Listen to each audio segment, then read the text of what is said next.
Round 2 Wrestling is back with another episode. I am Slim the Kid. Welcome back to another new podcast of Round 2 Wrestling. This is our 6th podcast. We've got a lot of information, so stick with us while I spit this at you. Shane McMahon is out of the WWE, Dave Metzler reports. No word if it's a talent deal termination or simply a hiatus.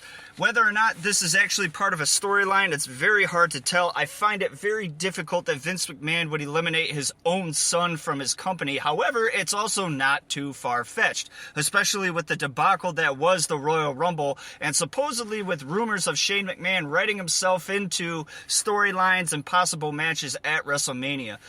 This would piss off a lot of talent, I would think, and maybe would be cause for his expulsion from the WWE, but only time will tell whether or not this is just a facade or something organic. Current AEW wrestler Bryan Danielson is announced as one of the Ring of Honor Hall of Fame inductee. We announced last week that the Briscoe brothers were the first inductees into the Ring of Honor Hall of Fame. It's nice to see Bryan Danielson also be included in that conversation. Ring of Honor was really where he made his break and made a name for himself, and WWE took notice shortly after that. Laredo Kid confirms contract with Impact Wrestling. However, no contract length has been announced. This is a good move by Impact Wrestling. Laredo Kid is a little bit older, but still very entertaining and puts together a great match. Former WCW, ECW, and WWE wrestler Lance Storm is also joining Impact Wrestling as a producer/coach. Also, a great move that is by Impact Wrestling that has seen their brand sort of shine lately, with Mickie James being in the Women's Royal Rumble per WWE. It looks like Impact is really starting to reach out and get as much talent as they can in these bidding wars that seem to be going on between AEW, Ring of Honor, Impact, and any other smaller organization that doesn't begin with the letters WWE. So this is an interesting thing. I hope that Lance Storm has as much success as a producer/coach as he was as a wrestler. I know saying that is kind of a ha-ha. Some people say that he isn't a very good wrestler, but Storm is one of the most technically sound wrestlers I have seen on the mat in a long, long time. So good to see him finally getting his comeuppings and getting a shot at something other than being a wrestler.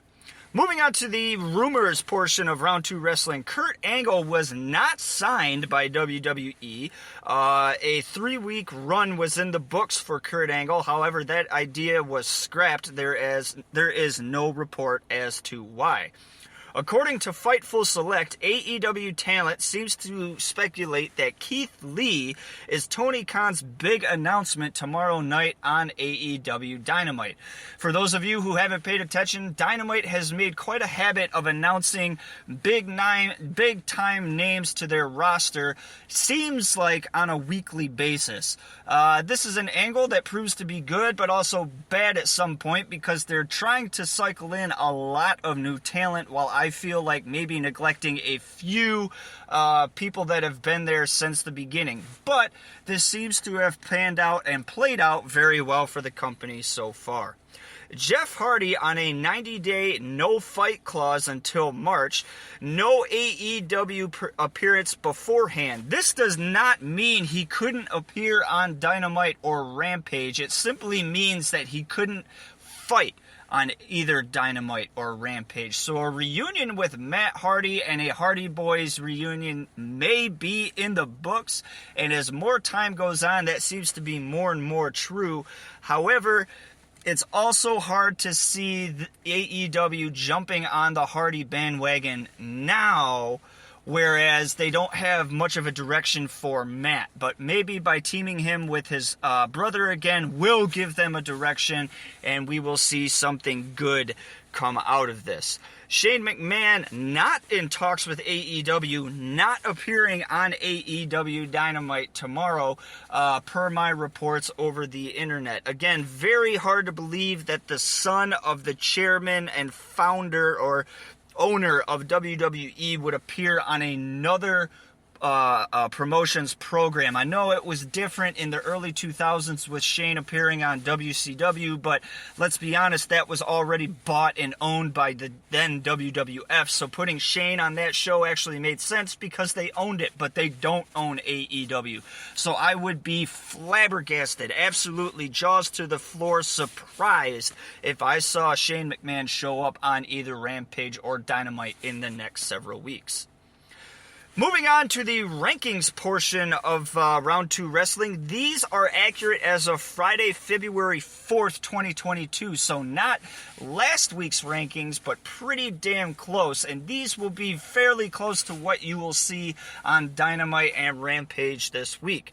All right, we'll start things off with the men's portion of our rankings. Lance Archer is the number 1 contender in AEW, moving up 3 spots since last week. Adam Cole comes in at number 2. He falls from number 1 to number 2 after being the number 1 contender for 2 weeks.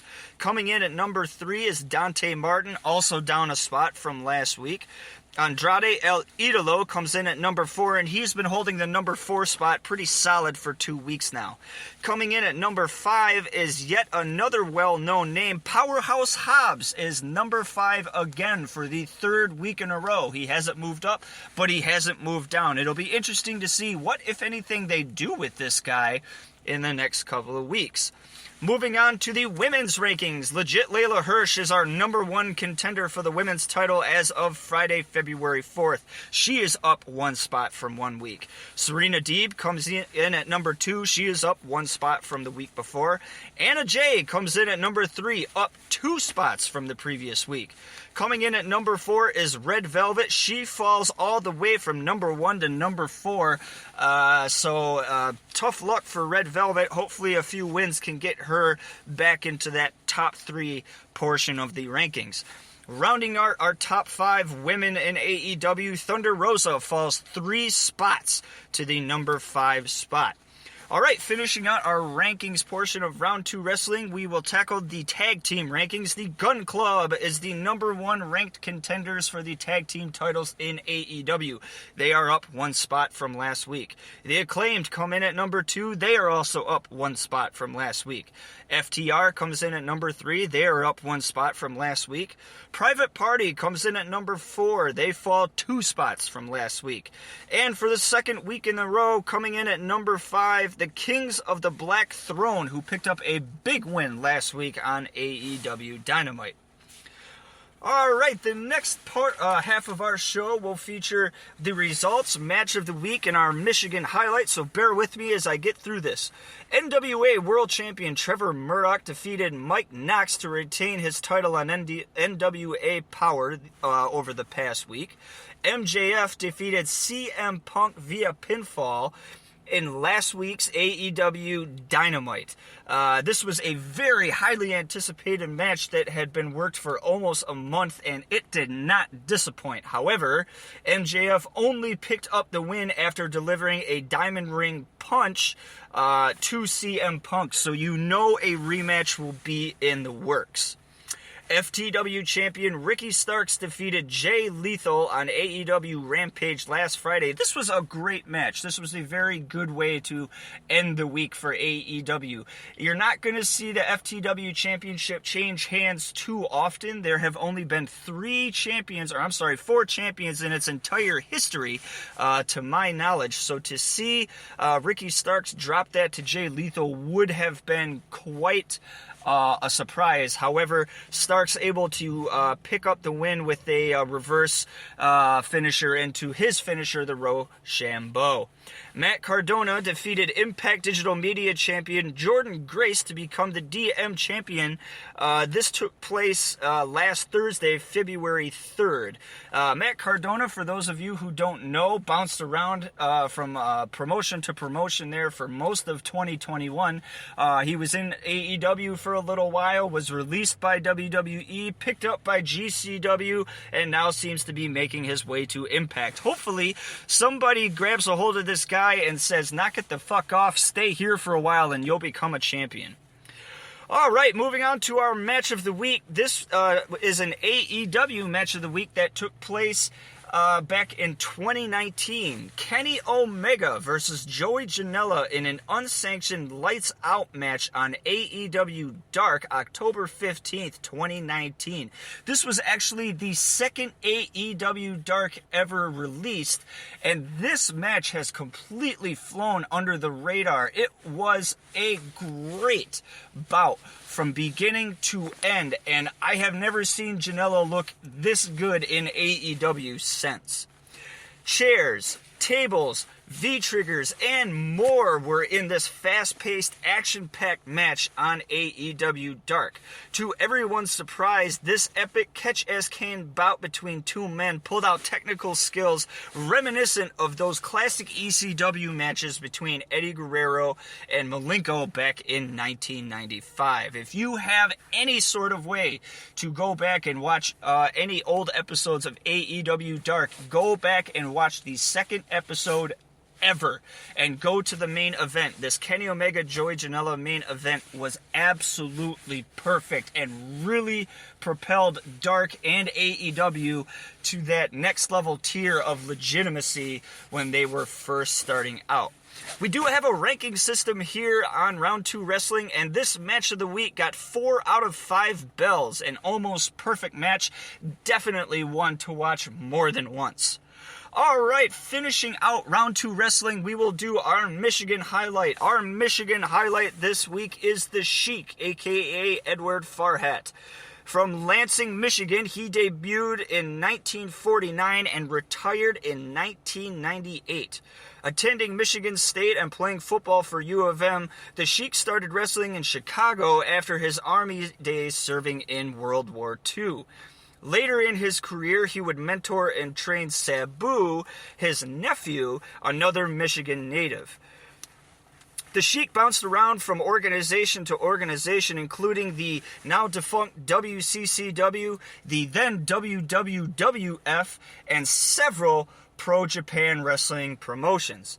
A former WCCW Texas Heavyweight Champion, a two-time WWF U.S. Champion, the original Sheik sadly passed away on January 18th, 2003 in Williamston, Michigan from heart failure. For those of you who don't know, Williamston, Michigan is just a stone throw away down the road from where I live. I did not know that he lived that close to me at the end of his life.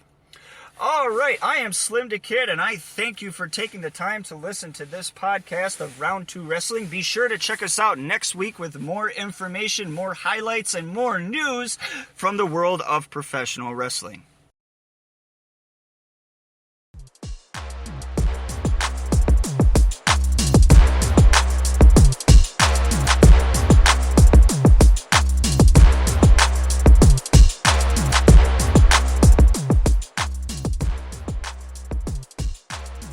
Round 2 Wrestling is brought to you by Slim the Kid and Spreaker.com.